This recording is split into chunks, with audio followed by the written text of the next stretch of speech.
Bryce Young last week almost beat the Chiefs, which is like, I talked to a Carolina fan a couple of days ago, and he spent a good 5 minutes telling me why it was the best game he's seen in years because they almost beat the Chiefs. All right, let's calm it down. All right, almost beating the Chiefs is if you had to take a shot this year. Can you tell that Fitz is a Raiders fan of a team that beat the Chiefs last year? No, I'm just saying, like, we're so the hurt is so normalized. We're like, oh man, we almost beat them. Look at that. Like, I don't know. But Bryce Young played really well in this game. 21 of 35, 263, a touchdown, 92.9 passer rating. But it's more than just the numbers. He's moving around with a lot of confidence. He's working the ball around with a lot of confidence. Like, we have definitely seen a different version of Bryce Young post benching. So have the tables turned in your mind, Jori, on where we should view Bryce Young at this point? I think what's so interesting to me is that when I asked people in the Panthers organization about Bryce Young, they didn't only point to the quarterback, they also pointed to the marriage between play caller and quarterback. It's easy for us to say at the beginning of the season this year, why wasn't Jaden Daniels throwing downfield more? Beginning of this year, why wasn't Bryce Young doing certain things? Even Caleb Williams before he got Thomas Brown in the building. Why wasn't he using some of the quick game, the screens, the play action, all of that? And a lot of this is, unless you're Aaron Rodgers, and even sometimes then, it doesn't really work well if you don't follow the play calls that you are given. Like, the coach gets to decide whether you're in the game or not. And when I look at Dave Canales, the Panthers head coach's history, first of all, he became their head coach after 1 year being an offensive coordinator, which isn't crazy, but also reflects the fact that not so many people wanted the Carolina job.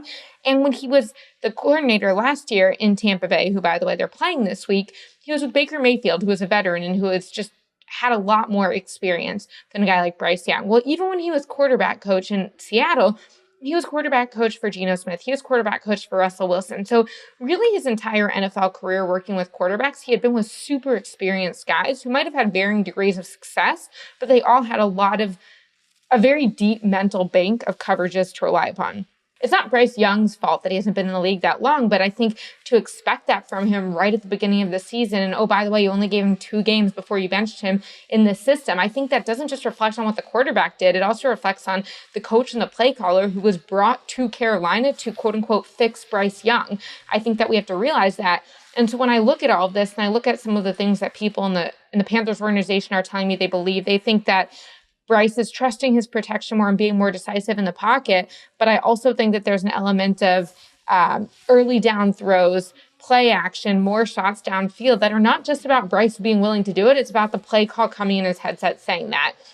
When I went to the Green Bay Packers first on my training camp tour this summer, I talked to Matt LeFleur and I was kind of asking him, like, how did you get to this point with Jordan Love where you guys were having success? Because like the first 9 games, he did not have a very favorable touchdown to interception ratio. And then he goes 18-1 in the last 8 games of the season. So what changed?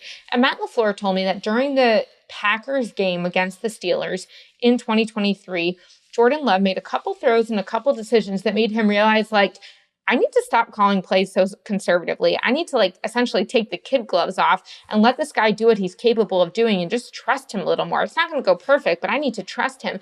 And after that, they really unlocked their offense.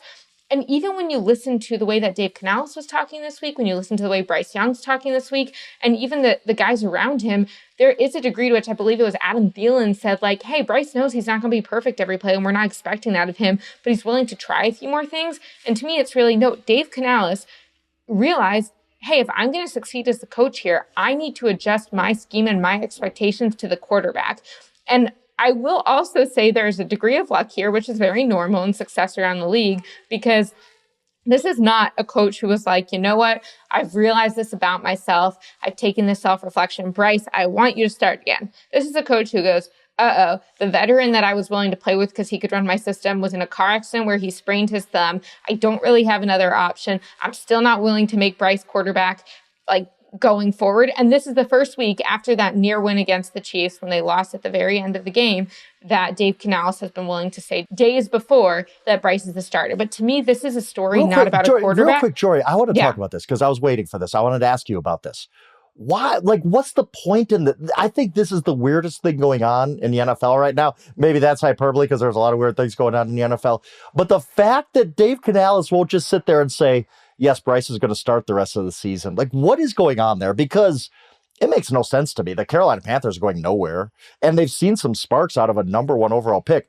there can't be even a non-0% chance that at some point Dave Canales is going to be like, Andy Dalton's going back in there. That's where our preferred starter is. That would be insane. Like, it would literally be insane. So why is he doing this? Why is he so hesitant to just say, yes, Bryce Young is our quarterback the rest of the way. We've seen enough. We want to see what he can do the rest of the way.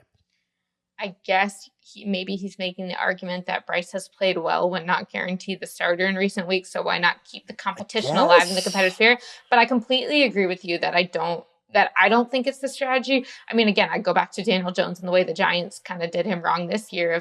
I'm not saying Daniel Jones would have a drastically different season this year if Hard Knocks hadn't come out, but do you really think that Daniel Jones was set up for success when not only he knew that his general manager and front office and decision makers didn't believe in him, but all of his teammates knew, all of the coaches knew, and every single fan knew? Like, you can say that a guy should be mentally tough, but at some point you can't expect a guy to galvanize his team if you make it publicly clear that you don't have confidence in him. One thing that someone told me, and I loved this phrase, is when I was talking about this with someone in the Panthers organization, they compared it to Tua Tagovailoa and the way that Mike McDaniel handled it. And they said that McDaniel, quote, schemed Tua to confidence. And I love that idea of, like, you should create a game plan as the play caller that helps engender confidence in the quarterback. And we saw that with Tua. Hey, respect to Brian Flores for what he's able to do with the blitz, but not only did he not engender confidence in Tua, he really destroyed Tua's confidence short term in a lot of ways.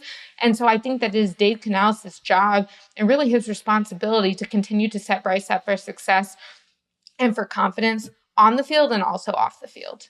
That's such a smart point about leadership in general. Like, leadership is not one blanket approach with every single player. And that's something that not every coach gets when they get in that seat. Like, you've got to get to guys different ways. And we all know this, no matter where you work. Like, management is not just about, I'm going to be me and you're going to work for me.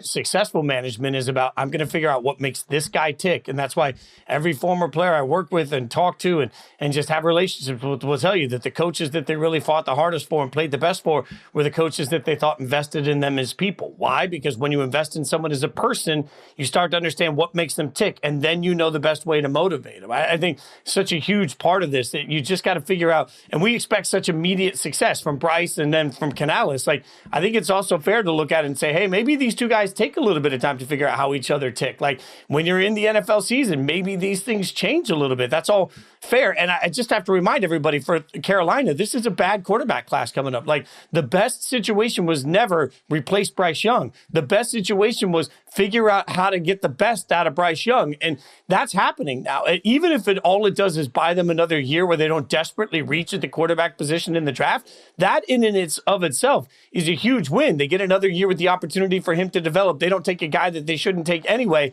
Like, that's a win for the player, win for the organization. So I think Bryce turning a corner here is significant.